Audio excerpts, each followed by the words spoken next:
Salmo 119, una odisea al corazón de Dios. La naturaleza del salmista. Mi celo me ha consumido, porque mis enemigos se olvidaron de tus palabras. Versículo 139. Un buen padre naturalmente busca proteger a su esposa y sus hijos. Un joven se levanta para defender a su patria. Todos deseamos proteger lo que amamos. David ha aprendido a amar la palabra de Dios y debido a ello siente un gran celo por la palabra. Se molesta inmensamente cuando ve a alguien violar la palabra de Dios. David menciona ese mismo celo por Dios en el Salmo 69:9. Porque me consumió el celo de tu casa, y los denuestos de los que te vituperaban cayeron sobre mí. En este caso, él representa en sentido profético al Señor Jesucristo, quien también se vería consumido por su celo por Dios y por su palabra cuando echó del templo a los cambistas. Y haciendo un azote de cuerdas, echó fuera del templo a todos, y las ovejas y los bueyes, y esparció las monedas de los cambistas, y volcó las mesas, y dijo a los que vendían palomas: quitad de aquí esto, y no hagáis de la casa de mi padre casa de mercado. Entonces se acordaron sus discípulos de que está escrito: el celo de tu casa me consume. Juan 2, versículos del 15 al 17. Este es el tipo de celo que Pablo experimentó en Atenas. Mientras Pablo los esperaba en Atenas, su espíritu se enardecía viendo la ciudad entregada a la idolatría. Hechos 17:16. ¿Qué experimenta usted al ver el estado de la sociedad de nuestros días? ¿Le molesta ver cómo las personas ridiculizan, quebrantan, menosprecian e ignoran la palabra de Dios? Como dijo Jeremías, lamentándose de la destrucción de la ciudad de Jerusalén: ¿no os conmueve a cuantos pasáis por el camino? Lamentaciones 1:12. El amor que David tenía por la palabra de Dios provocó en él un celo por la palabra.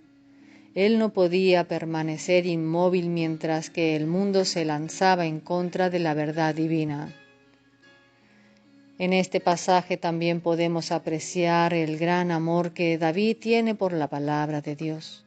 Sumamente pura es tu palabra y la ama tu siervo. Versículo 140. David señala que la pureza de la palabra de Dios es el factor que lo motiva en su amor. 10 veces en este salmo David exclama su amor por la palabra de Dios. Esta debe ser la razón por la cual muchos hoy día no aman la Biblia, no aprecian su pureza, tal vez ni siquiera comprenden su pureza. Hoy día tenemos una multitud de Biblias de estudio y de referencia que están repletas de anotaciones que ponen en tela de duda la confiabilidad, aun la verdad de mucha de la palabra de Dios. Con razón, la gente se escandaliza cuando alguien da testimonio de su amor por la palabra de Dios. Aquellos de entre nosotros que hemos podido ver la pureza de la palabra de Dios, hemos llegado a amar la palabra de Dios. Sin este bendito libro no podríamos conocer a nuestro bendito Salvador. La pureza de la palabra de Dios exalta la pureza de nuestro Señor y Salvador. ¿Comprende usted lo que significa amar la palabra de Dios? ¿Qué entiende usted de la pureza de la Biblia? ¿Cree usted realmente lo que dice en Proverbios 35, que toda la palabra de Dios es limpia?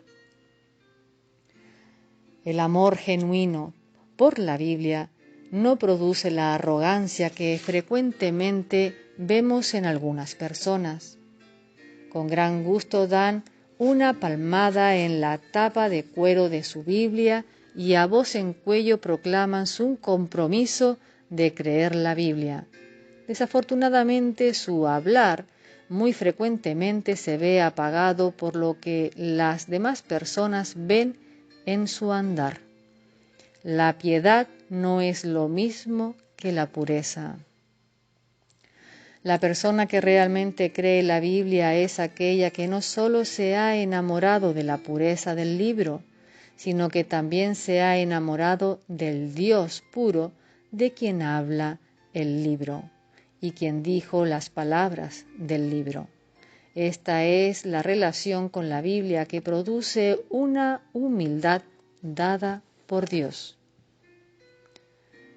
Pequeño soy yo y desechado, mas no me he olvidado de tus mandamientos.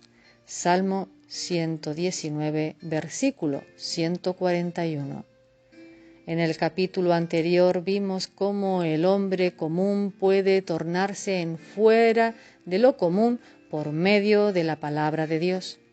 David fue literalmente pequeño y desechado en la casa de su padre. Su propio padre ni siquiera lo trajo ante Samuel al principio como candidato a ser ungido rey. Entonces dijo Samuel a Isaí: ¿Son estos todos tus hijos? Y él respondió: queda aún el menor, que apacienta las ovejas. Y dijo Samuel a Isaí: envía por él, porque no nos sentaremos a la mesa hasta que él venga aquí. Primera Samuel 16:11. Cuando David fue rey de Israel, nunca se avergonzó de demostrar públicamente el amor que tenía por Dios y por su palabra.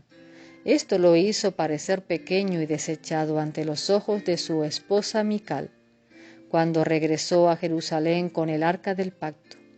David danzó delante del pueblo en alabanza y acción de gracias mientras los guiaba en la adoración. Volvió luego David para bendecir su casa y saliendo Mical a recibir a David dijo: «Cuán honrado ha quedado hoy el rey de Israel, descubriéndose hoy delante de las criadas de sus siervos, como se descubre sin decoro un cualquiera». Segunda de Samuel 6:20. David no es el único héroe en la Biblia que poseía humildad. Todos los héroes de la Biblia, que lo son debido a su amor por Dios y por su palabra, manifiestan una humildad genuina. A veces nombramos a hombres como Sansón y como el rey Saúl entre los héroes de la Biblia. Si bien ellos son figuras importantes en la historia bíblica, no son héroes en el sentido de amar a Dios y a su palabra. Ellos descuidaron, pasaron por alto y violaron la palabra. Permitieron que el orgullo tuviera la victoria de sus vidas y sufrieron las consecuencias de esa falta de fe. Sin embargo, vez tras vez la Biblia nos muestra que los hombres que crecieron en su amor por la palabra también crecieron en su humildad. El apóstol Pablo es un buen ejemplo de uno que tenía toda razón por la cual sentirse orgulloso, pero que creció en su humildad. En Filipenses 3, Pablo nos enumera sus impecables credenciales. Desde un punto de vista humano, él tenía todo motivo por el cual sentirse orgulloso, pero sus palabras nos dicen lo contrario. A mí, que soy menos que el más pequeño de todos los santos, me fue dada esta gracia de anunciar entre los gentiles el Evangelio de las inescrutables riquezas de Cristo. Efesios 3:8. A los Corintios, Pablo dijo lo siguiente: porque yo soy el más pequeño de los apóstoles, que no soy digno de ser llamado apóstol, porque perseguía la iglesia de Dios. Primera a los Corintios 15:9. Él no se avergonzó de admitir delante de Timoteo que, palabra fiel y digna de ser recibida por todos, que Cristo Jesús vino al mundo para salvar a los pecadores, de los cuales yo soy el primero. Primera de Timoteo 1:15. ¿Está usted dispuesto a personificar la justicia por medio del amor que tiene por Dios y por su palabra? Si no lo está, ¿podría ser esto una evidencia de que usted tiene un problema de orgullo? ¿No es hora ya de dejar que Dios trabaje en su vida y produzca en usted una humildad genuina? El versículo 141 nos da un vistazo final al carácter del salmista. Mas no me he olvidado de tus mandamientos. Él tenía un compromiso hacia la palabra de Dios. El obtener la perspectiva correcta sobre quién era ante los ojos de Dios, el obtener esta humildad es lo que mantuvo a David en línea, en contraste con sus enemigos, quienes habían olvidado la palabra de Dios. Versículo 139. David podía decir con honestidad, mas no me he olvidado de tus mandamientos. Su celo por la palabra, su amor por la palabra y su humildad genuina producida por la palabra mantuvieron su compromiso con la palabra. Esto no significa que David vivió una vida libre de pecado.